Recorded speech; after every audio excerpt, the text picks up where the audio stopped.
అస్మద్గురుభ్యో నమః.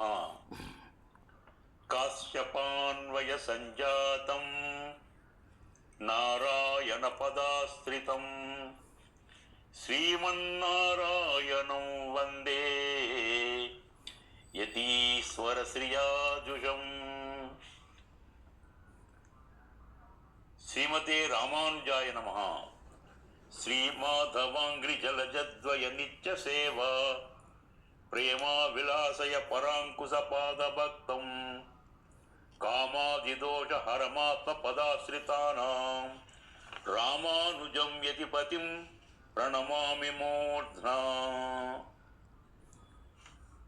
భగవద్ బంధువులారా, ఈరోజు మనం తిరువాయుమొళి అనే ప్రబంధంలో 3వ పాసురాన్ని అనుసంధానం చేసుకుందాం.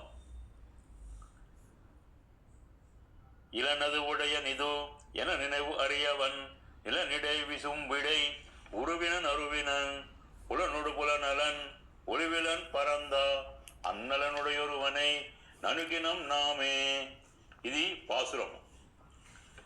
నమ్మాళ్వార్ కలియుగ ఆరంభంలోనే అవతరించి మనల్ని శ్రీమన్నారాయణుని భక్తులుగా శరణాగతి చేయించే ఒక దివ్య మార్గాన్ని తిరువాయుమొళి అనే ప్రబంధం ద్వారా అనుగ్రహించారు. వీరు మొత్తం 10 పత్తులు అనుగ్రహించారు. ప్రతి పత్తుకు ఒక దశకం, అంటే 10 పాసురాలు, ఒక ఫలశ్రుతి పాసురం ఉంటుంది. ఒక్కొక్క దశకానికి 11 పాసురాలు. ఒక పత్తులో మాత్రము కేశవనామాలు చెప్పడం వల్ల ఒక 2 పాసురాలు అధికంగా వస్తాయి. అందువల్ల మనకు తిరువాయుమొళి అనే దివ్య ప్రబంధంలో 1102 పాసురాలు ఉంటాయి. ఇవి మనకు నమ్మాళ్వార్ అనుగ్రహించినవి. దీనిని మోక్ష గ్రంథం అంటారు. ఈ క్రమంలో 2 పాసురాలు మనం అనుసంధానం చేసుకున్నాము. ఇప్పుడు పైన చెప్పిన 3వ పాసురం యొక్క అర్థాలను తెలుసుకుందాం. ఇలన్ అదు. ఇలన్ అంటే లేదు, అదు అంటే ఏదైనా ఒక వస్తువు. ఏదైనా ఒక వస్తువు లేదు స్వామిలో అని చెప్పడానికి సాధ్యము కాదు.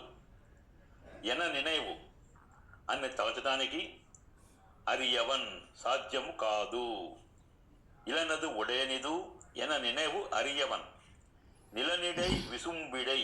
నిలన్ అంటే భూమి, విసుంబి అంటే ఆకాశము. భూమి మీద ఆకాశం మీద ఉన్న స్వామి మన శ్రీ రంగనాథ స్వామి. ఇలనదు ఉడయనిదు ఎన నిனைవు అరియవన్. నిలనిడై విసుంబిడై ఉరువినన్ అరువినన్. ఉరువు అచేతనం, అరువు చేతనం. పులన్ ఇంద్రియములు, అన్నిటిలో స్వామి ఉంటాడు. పులన్ అలన్ అంటే ఆ స్వామి ఉన్నా కూడా ఆ స్వామికి శరీరం యొక్క సుఖదుఖాలు అంటవు. ఒళివిలన్ పరంగా ఏ మాత్రము వదలకుండా అంతా వ్యాపించి ఉన్నవాడు స్వామి. ప్రహ్లాదుడు ఇదే భావాన్ని ఒక పాత్రలో చెప్తున్నాడు. ఎంగుంబులన్ కన్న నిన్న మగనెక్కాయిందు ఇంగిల్లయాలిన్ను ఇరనియన్ తూన్పుడైప్ప అంగప్పొలితే అవన్ వీయత్తూన్నియ ఎన్ సింగప్పిరాన్ పెరుమై హరాయుం సీరుమైతే. ప్రహ్లాదుని తన తండ్రి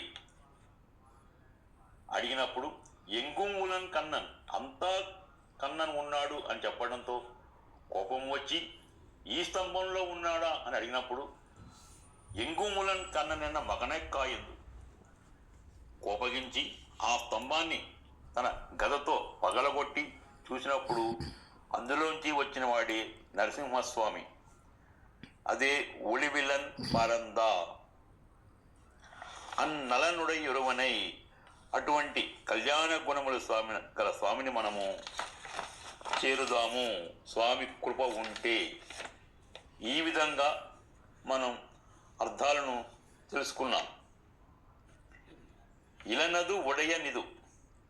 స్వామిలో ఒక వస్తువు ఉంది, వేరొక వస్తువు లేదు అని అనకూడదు.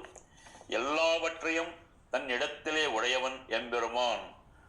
అన్నీ స్వామిలో ఉన్నాయి. ఇది ఇరుక్కిరదు, ఇది ఇల్లై என்று நினைக்க முடியாது.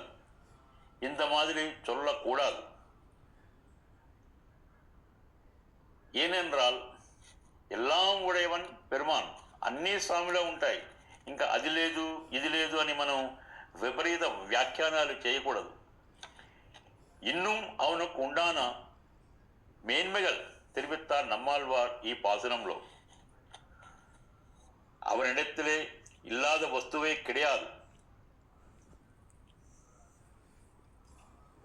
ఒక వస్తువు స్వామిలో లేదు అని అనకూడదు.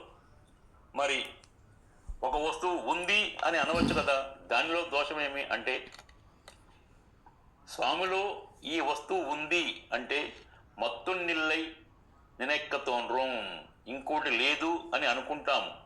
అందుకని ఇది ఉంది అది లేదు అని అనకూడదు. ఉంది లేదు వీటికి అతీతుడు స్వామి. ఎల్లాం ఉడయవన్ స్వామి మట్టుమే చొల్లను.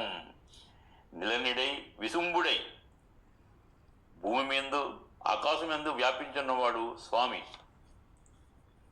కీழ்లోకంగల్ మేల్లోకంగల్ అనేత్తులం ఉள்ள పెరుమాల్ మన రంగడు.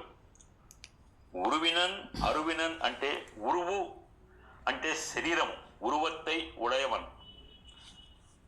అచేతనమైన అంటే జ్ఞానం లేని శరీరంలో, జ్ఞానము అంటే ఆత్మజ్ఞానం, ఇంద్రియ జ్ఞానము కాదు. శరీరానికి ఇంద్రియ జ్ఞానం ఉంటుంది, ఆత్మజ్ఞానం ఉండదు. అందుకని ఉరువినన్.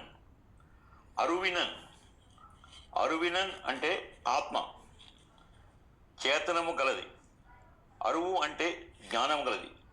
ఈ రెండింటినీ కలవాడు స్వామి. చేతనాచేతన విలక్షణన్. శరీరం ఆత్మకు, ఆత్మ పరమాత్మకు శరీరంగా ఉంటాయి. ఇటువంటి చేతన అచేతన విలక్షణన్ పెరుమాళ్. ఆయనాలే అవనే ఉరువినన్, అవనే అరువినన్. ఆయనే చేతనుడు, ఆయనే అచేతనుడు. పులనుడు పులనరన్. పులన్ అంటే ఇంద్రియాలు. కళ్ళకు కనిపించే అన్ని వస్తువుల్లోనూ ఉంటాడు స్వామి. ఇలా ఉన్నవానికి ఆ వస్తువుల్లో దోషం అంటుతుందా అంటే ఏ మాత్రము అంటదు. ఇదే పులనలన్. శరీరంలో ఉన్న శరీర సుఖదుఖాలు ఆత్మకే కానీ స్వామికి అంటవు. అంతర్యామిగా ఉన్న స్వామి సాక్షి మాత్రమే. అవనుక్కు సుఖ దుఃఖంగల్ కిడయాదు. ఒలివిలం పరందా అంతా వ్యాపించి ఉంటాడు స్వామి. ఇవన్నీ స్వామి కళ్యాణ గుణాలు. ఇటువంటి గుణాలను ఈ 3 పాసురంలో అనుగ్రహించారు. అటువంటి అన్నలను ఎరువనై మనము నన్ని చేరినాము ఆయన కృపతో. ఇది సాధ్యమా అంటే సాధ్యమే, ఆ స్వామి తలుచుకుంటే.